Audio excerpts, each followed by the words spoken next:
बुध हुए वक्री। प्रिय दर्शकों, नवग्रहों में अत्यंत सौम्य ग्रह, अतिशीघ्र अपना संपूर्ण प्रभाव प्रदान करने वाले अति संवेदनशील ग्रह युवराज बुध 29 जून से वक्री अवस्था में आ चुके हैं। अभी जो इनका गोचर चल रहा है वो कर्क राशि में है। अब ये मिथुन राशि की ओर अपना गोचर करना आरंभ कर चुके हैं। 8 जुलाई को ये राशि परिवर्तन कर लेंगे तथा मिथुन राशि में प्रवेश कर जाएंगे और यहाँ पर ये 24 जुलाई तक रहने वाले। तो इनका जो वक्री काल है वो 29 जून से 24 जुलाई तक चलने वाला है। जब मिथुन राशि में इनका प्रवेश हो जाएगा तो ये स्वयं की राशि में होकर महाबलवान भद्र नामक महाराज योग में होंगे।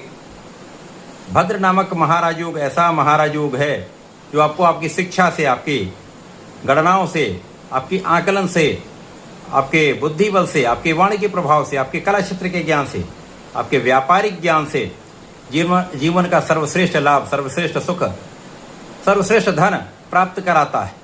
मिथुन राशि में बुध अत्यंत बलवान तो हो जाएंगे, भद्र योग में भी होंगे, परंतु ये राहु की दृष्टि के प्रभाव में होने के कारण दूषित भी होंगे। तो भद्र योग का, इस वक्री काल का, राहु के प्रभाव का निश्चित रूप से जो प्रभाव है समस्त राशि के जातकों को प्राप्त होने वाला है। इसके कारण आपको कुछ विशेष लाभ अवश्य ही प्राप्त हो सकता है, परंतु कुछ अवरोध भी आ सकता है। जय श्री गणेश। नमस्कार, मैं आचार्य संजय द्विवेदी। मेरे समस्त प्रबुद्ध दर्शकों का मेरे चैनल पर हार्दिक स्वागत है। प्रिय दर्शकों, आज मैं मकर राशि के लिए बुध के इस वक्री काल का, बुध के भद्र योग में पहुंचने पर क्या परिणाम प्राप्त होगा, राहु की दृष्टि का क्या प्रभाव पड़ने वाला है, संपूर्ण विश्लेषण मैं पूर्ण तरीके के साथ करने जा रहा हूं। प्रिय दर्शकों, इस राशिफल को आप अपने लग्न तथा राशि दोनों के अनुसार देख सकते हैं। अब मकर राशि शनिदेव की राशि है। शनि और बुध में अति मित्र का भाव है। शनि और राहु का भी मित्रवत भाव है और शनिदेव की दूसरी राशि में ही राहु का गोचर चल रहा है। यदि यहाँ पर हम अवलोकन करें तो मकर राशि के लिए बुध आपके षष्ठम तथा भाग्य के स्वामी, षष्ठेश भाग्येश का गोचर अभी सप्तम भाव में अति विशिष्ट स्थिति में चल रहा है, जहाँ पर ये केंद्र के भाव में बलवान है और लग्न पर सीधा इनका प्रभाव पड़ रहा है। यद्यपि चंद्रमा की राशि में बहुत बलवान नहीं होते, परंतु यहाँ पर गुरु और शुक्र का साथ मिल रहा है, जिसके कारण आपके अंदर एक क्षमता का प्रभाव पड़ रहा है।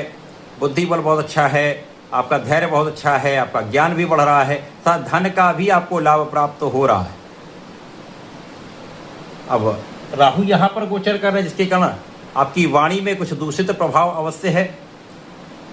वर्तमान समय में वाणी उतनी दूषित नहीं होगी, क्योंकि यहाँ पर आप सोच विचार कर बात करेंगे तो समस्या कम होगी।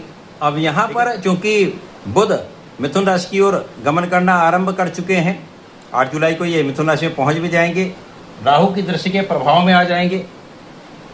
तो अभी तक आपका स्वास्थ्य का जो भाव है वो अच्छा था, लेकिन जब मिथुन राशि में इनका प्रवेश हो जाएगा तो कुछ एलर्जी की समस्या हो सकती है, क्योंकि ये रोग ऋण शत्रु का भाव है। यद्यपि यहाँ पर मिथुन राशि स्वयं की राशि में ये होंगे, परंतु मौसम के कुछ रोग हो सकते हैं, एलर्जी हो सकती है।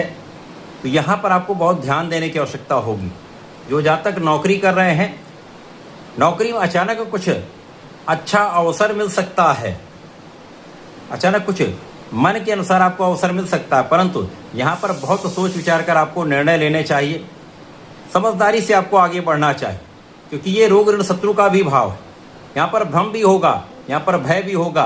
तो इन भ्रम और भय से दूर होते हुए समझदारी से आपको निर्णय लेना होगा। यदि आप देश विदेश से संबंधित होकर, विदेश से संबंधित होकर विदेश की कंपनी में काम करते हैं, या विदेश से संबंधित होकर किसी व्यापार में हैं, या कला क्षेत्र में आप हैं, देश विदेश में आप परफॉर्म करते हैं, तो वहाँ पर अच्छे अवसर मिल सकते हैं। लेकिन वहाँ पर भी अनावश्यक यात्राओं से, अनावश्यक व्यय से आपको बचना चाहिए।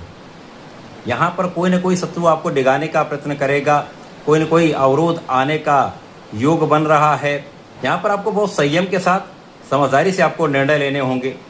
यद्यपि बुध और राहु का जब भी दृष्टि प्रभाव पड़ता है और बुध बलवान होते हैं, तो ये आपकी कूटनीतिक क्षमता को बहुत प्रबल कर देते हैं, बुद्धि तीक्ष्ण हो जाती है। परंतु यहाँ पर बुध षष्ठम भाव में, जो त्रिक भाव है, उतना प्रबल प्रभाव नहीं प्राप्त होगा। अतः यहाँ पर आपको बहुत सोच विचार कर आकलन करके ही आगे बढ़ना चाहिए। बिना विचारे कोई काम करेंगे तो पछताना पड़ सकता है। इसी प्रकार से यहाँ पर आपकी वाणी का भाव दूषित रहेगा। वाणी पर संयम अत्यंत आवश्यक है, चाहे वो आपके कार्यक्षेत्र के परिप्रेक्ष्य में हो, चाहे वो आपके परिवार के परिप्रेक्ष्य में हो। समस्त जगहों पर आपको बहुत सोच विचार कर समझदारी से बात करनी होगी। संयम के साथ आपको आगे बढ़ना होगा, क्योंकि जरा सी लापरवाही, जरा सा बिना विचारे बोलना आपके लिए समस्या का कारण बन सकता है। परिवार का भी उतना सहयोग नहीं प्राप्त हो पाता है। इसी प्रकार से आपके कार्यक्षेत्र में लोगों का उतना सहयोग नहीं प्राप्त हो पाता। कहीं ना कहीं कोई विवाद समस्या कर देता है। और जब यहाँ पर जो स्थितियाँ बन रही हैं उनमें आप देखें तो भाग्य के स्वामी भी बुध हैं। तो यदि यहाँ पर आप पूर्ण प्रयास नहीं करेंगे तो भाग्य का भी उतना साथ नहीं मिल पाता है।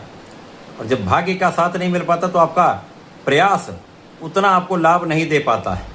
तो इस समय में आपको निरंतर प्रयास सही दिशा में करना होगा, विचारशील रहना होगा, विवेकपूर्ण निर्णय लेने होंगे, क्योंकि यहाँ पर कोई ना कोई ऐसा काम होगा जिसके कारण आपको तनाव हो सकता है। अतः इस समय में विचारशील रहें।